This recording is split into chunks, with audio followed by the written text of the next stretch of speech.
அனைவருக்கும் வணக்கம். இது ஒரு ஆன்மீக தகவல் சேனல். இந்த நாள் இனிய நாளாக அமைய யாண்டவனின் நாம் பிரார்த்தனை செய்வோம். இந்த பதிவில் பஞ்சமி திதி அன்று வராகி அம்மனை வழிபட்டால் நமக்கு என்ன நன்மைகள் கிடைக்கும் என்பதை பற்றி நான் சொல்ல போகிறோம். பஞ்சமி வழிபாடு என்று சொன்னாலே வராகி அம்மன் தான் பெரும்பாலானவர்களுக்கு நம் நினைவுக்கு வரும்.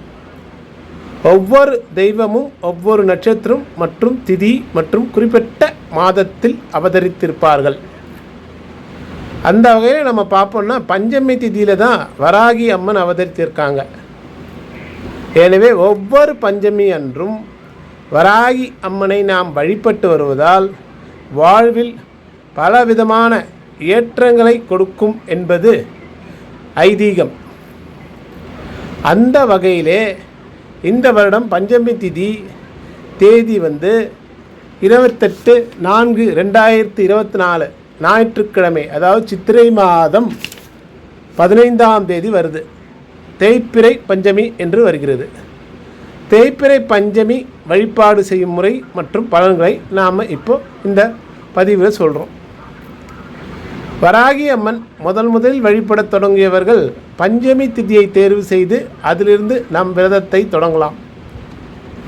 ஒவ்வொரு பஞ்சமி அன்று பாரதி அம்மன் கோவிலுக்கு சென்று விளக்கேற்றி வருவது முதல் வேண்டுதலை நிறைவேற்றும்.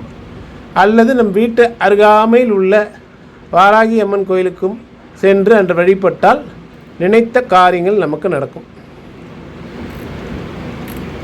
சில வாரங்களிலே நீங்கள் மாற்றங்களை கண்கூடாக பார்க்க முடியும். நல்ல ஏற்றங்கள் வரும். குடும்பத்தில் கடன் தொல்லை இருந்தால் உங்களுக்கு எல்லாம் கடன் தீரும். பள்ளிகள் குழந்தை படிக்கலைன்னா அந்த பிரச்சனையெல்லாம் தீரும். இது மாதிரி நம்மளுக்கு நல்லதை கொடுப்பார் நமது அம்மா வாராகி தாயாரம்மா. பஞ்சமி திதி அன்று வாராகியை வழிபட்டால் நம்முடைய எதிரிகள் எல்லாம் காணாமல் போவார்கள். எதிர்ப்பு, பகை, தடைகள் அனைத்தும் நீங்கும்.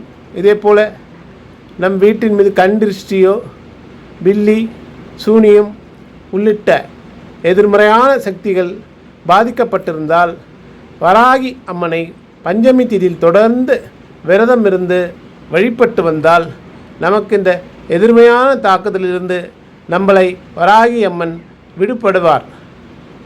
வராகி அம்மனை தொடர்ச்சியாக கோவிலுக்கு சென்று வழிபட முடியாதவர்களில் அகல் விளக்கை வாங்கி அம்மனை மனதார நினைத்தில் ஒரு 5 விளக்கு வாங்கி சிகப்பு கல் 3 ஏற்றி வீட்டிலே நீங்கள் அகல் விளக்கு ஏற்றி உங்களுடைய வேண்டுதலை முன்வைக்கலாம்.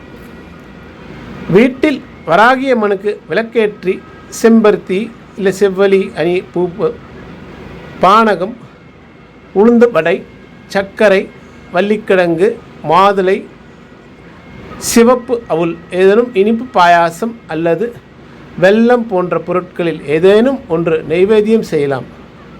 இப்படி நீ பஞ்சமி திதி அன்று நம் வீட்டிலேயே வாராகி அம்மனில் விரதம் இருந்து வழிபட்டால் நம்மளோட கஷ்டங்கள்லாம் தீர்ந்து நம் குடும்பத்தில் சௌபாக்கியம் வரும். இந்த பதிவு உங்களுக்கு பிடித்திருந்தால் லைக் பண்ணுங்கள், ஷேர் பண்ணுங்கள், சப்ஸ்கிரைப் பண்ணுங்கள். மீண்டும் ஒரு பதிவோடு உங்களை சந்திக்கிறேன். நன்றி, வணக்கம்.